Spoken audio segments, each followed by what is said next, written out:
দেশের সবচেয়ে বড় ভরসার নাম এখন সজীব ওয়াজেদ জয়। বহু প্রতিকূল পরিস্থিতি পেরিয়ে তারেক রহমান যেমন বিএনপির কাণ্ডারি হয়েছেন, সজীব ওয়াজেদ জয়ের সামনে এখন আওয়ামী লীগের কাণ্ডারি হওয়ার সেই সুযোগ। জয়ও হাল ধরতে প্রস্তুত। আওয়ামী লীগের দুঃসময়ে তিনি নাবিক হয়ে এসেছেন, আন্তর্জাতিক গণমাধ্যমে তুলে ধরছেন নিজ দলের অবস্থান।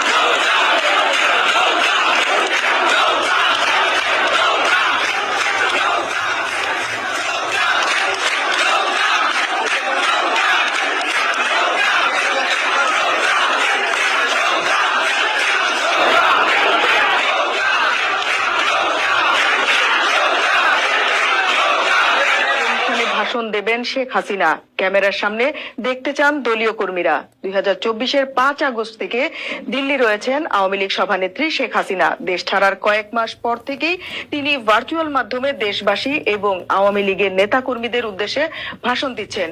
হোয়াটসঅ্যাপ, টেলিগ্রাম, সিগন্যালের মতো একাধিক প্ল্যাটফর্মে তিনি নিয়মিত দলের তৃণমূল স্তরের নেতাকর্মীদের সঙ্গে কথা বলেন। এছাড়া আওয়ামী লীগের ফেসবুক পেজে নিয়মিত অনুষ্ঠানে দায় মুক্তিতে অংশ নেন শেখ হাসিনা।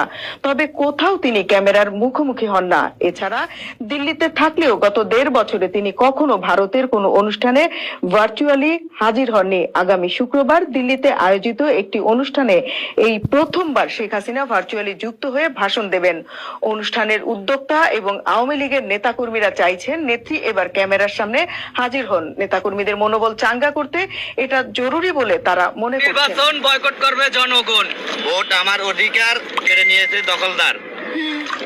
প্রশাসনে নির্বাচনে ভোট দিবেন না। আগে স্বাধীনতা, আদের ভোট। আমাদের প্রতিবাদ চলছে, চলবে। No vote, no vote. নৌকা ছাড়া কিসের ভোট? জয় বাংলা, জয় বঙ্গবন্ধু। আমরা সাধারণ জনগণ না বুঝে নিজের পায়ে নিজে কুড়াল মারছি। শেখ হাসিনা ছিল একরকম ভালো ছিলাম, এখন আমরা সেই শান্তিটা পাচ্ছি না। আমরা কিন্তু সাধারণ জনগণ সত্যিকার অর্থে আওয়ামী লীগ থাকা অবস্থায়, প্রধানমন্ত্রী থাকা অবস্থায় আমরা কিন্তু নিশ্চিন্তে ঘুমাইতে পারছি। কিন্তু 17 বছরের ভিতরে আমরা এরকম অরাজকতা দেখিনি।